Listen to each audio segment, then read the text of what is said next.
नमस्कार प्यारे विद्यार्थियों, आराधना डिग्री कॉलेज के ऑनलाइन प्लेटफॉर्म पर आपका स्वागत और बहुत बहुत अभिनंदन।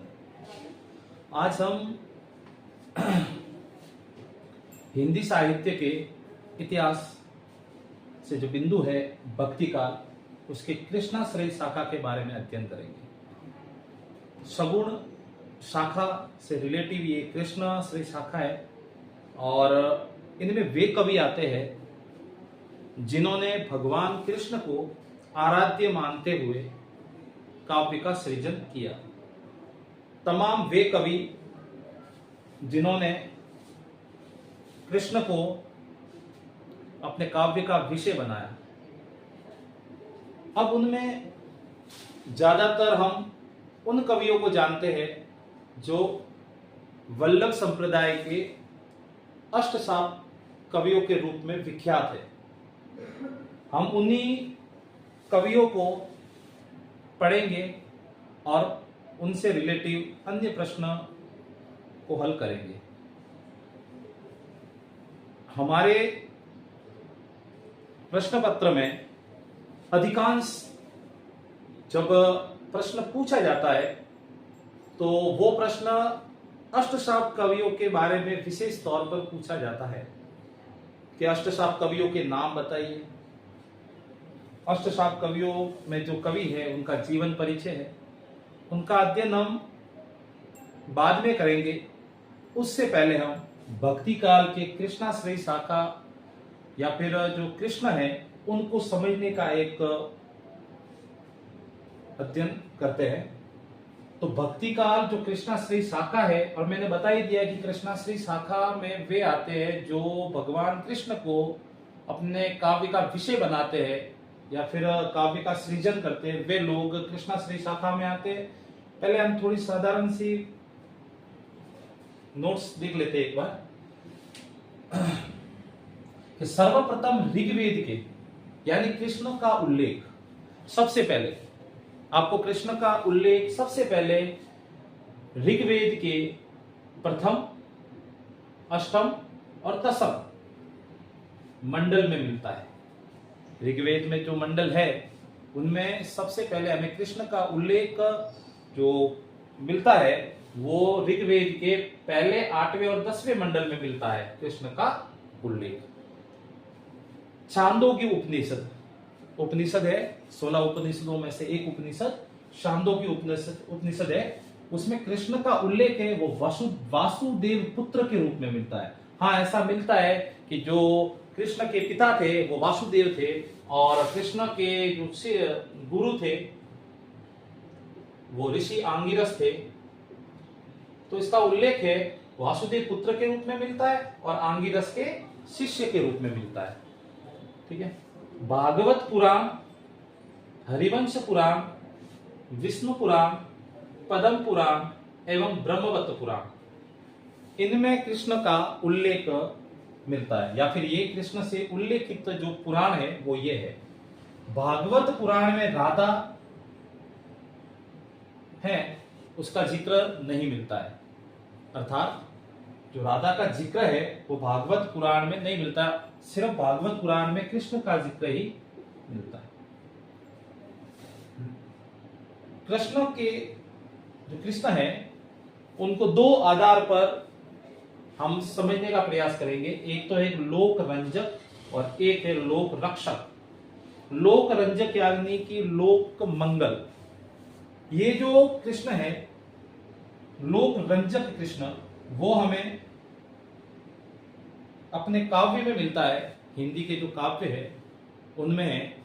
हाँ, इसके अलावा ये जो कृष्ण है ये पुराणों में देखने को मिलते हैं। ये जो मैंने ऊपर पुराणों के नाम लिखे, भागवत पुराण, भागवत पुराण, हरिवंश पुराण, विष्णु पुराण, पद्म पुराण, ब्रह्मवत पुराण, इनमें जो कृष्ण का जो अवतार हमें देखने को मिलता है वह मिलता है लोक रंजक का, मनोरंजन वाले कृष्ण। ठीक है। और इसी तरह से एक और कृष्ण है जो है लोक रक्षक के रूप में, तो वो हमें देखने को मिलता है महाभारत में अर्जुन के सारथी के रूप में। तो लोक रक्षक और लोक रंजन दो कृष्ण के भेद है ये। प्रथम बार संस्कृत में आपको कृष्ण का उल्लेख कहां मिलता है? तो संस्कृत में आपको कृष्ण का सर्वप्रथम उल्लेख मिलता है बुद्ध चरित्र में। अश्वघोष द्वारा ये रचित है ग्रंथ, जिसका नाम है बुद्ध चरित्र। और बुद्ध चरित्र में आपको प्रथम बार संस्कृत भाषा में कृष्ण का उल्लेख मिलेगा। बंगाल में एक संप्रदाय हुआ है, सहजिया संप्रदाय। बंगाल में एक जो हुआ है संप्रदाय सहजिया, और सहजिया संप्रदाय में आपको कृष्ण है वो रस के रूप में, और राधा का जो चित्रण हुआ है वो सहजिया संप्रदाय में वो हुआ है रति के रूप में, अर्थात रस और रति। तो जो सहजिया संप्रदाय में है कृष्ण और इस राधा का उल्लेख, वो कृष्ण का तो मिलता है आपको रस के रूप में, और राधा का मिलता है इस रति के रूप में। ठीक है। 12वीं शताब्दी से लगभग आपको ये कृष्ण है वो 12वीं शताब्दी से हमारे काव्य का हिस्सा बना हुआ है। लगभग आपके 1200 वर्ष हो गए कि ये काव्य का हिस्सा है। हिंदी भाषा में अब बात आती है, वो तो संस्कृत भाषा की बात थी, लेकिन हिंदी भाषा में कृष्ण का उल्लेख कब आप सुना हमने? तो वो था एक हिंदी का पहला महाकाव्य हुआ है पृथ्वीराज रासो, जो छंद बरदई लिखते हैं। उसमें जो दासम साम्यो है, साम्यो यानी कि समय, तो दसम जो दासम साम्यो है उसमें मिलता है कृष्ण का उल्लेख प्रथम बार हिंदी में। तो इस तरह से ये कृष्ण से या कृष्णाश्रयी से संबंधित ये कुछ बिंदु थे जो हमने आज पढ़े हैं। अब इसी से आगे हम कृष्ण से रिलेटिव कुछ संप्रदाय के बारे में पढ़ेंगे। वो संप्रदाय है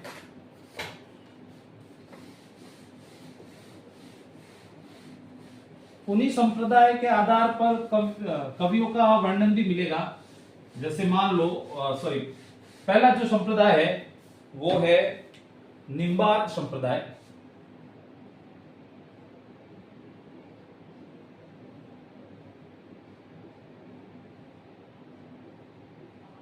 कृष्ण से संबंधित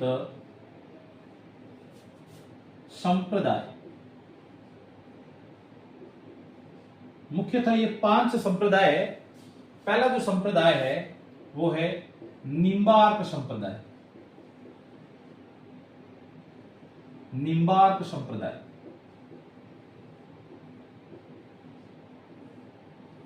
दूसरा संप्रदाय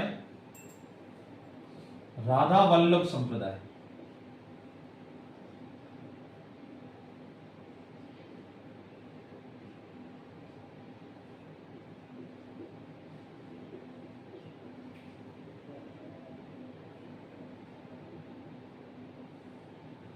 तीसरा है सखी संप्रदाय।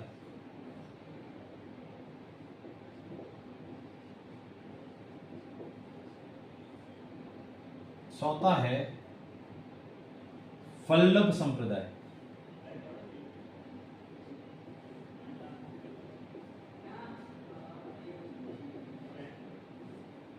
और एट लास्ट है चैतन्य संप्रदाय या गौड़ीय संप्रदाय।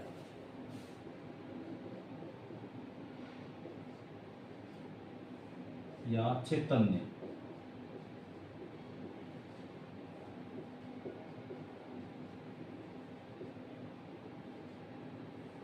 तो ये कृष्ण से रिलेटिव ये 5 संप्रदाय हुए। कौन कौन से? निम्बार्क संप्रदाय, जिसको हम श्री संप्रदाय भी कहते हैं। श्री संप्रदाय भी कहते हैं इनको। सनक संप्रदाय भी कहते हैं।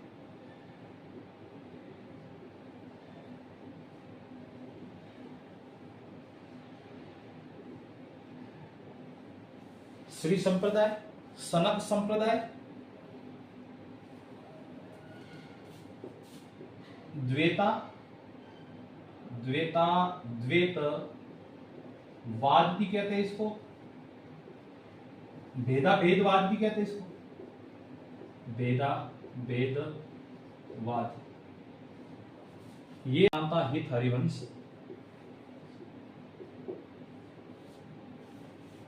वल्लभ संप्रदाय के जो प्रवर्तक थे उनका नाम था वल्लभाचार्य।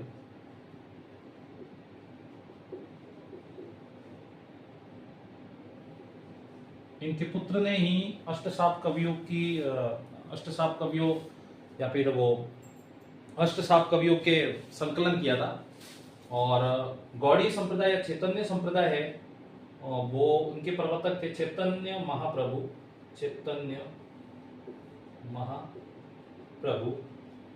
बंगाल के रहने वाले थे ये। तो ये 5 जो वाद है, ये है कृष्ण से संबंधित वाद संप्रदाय।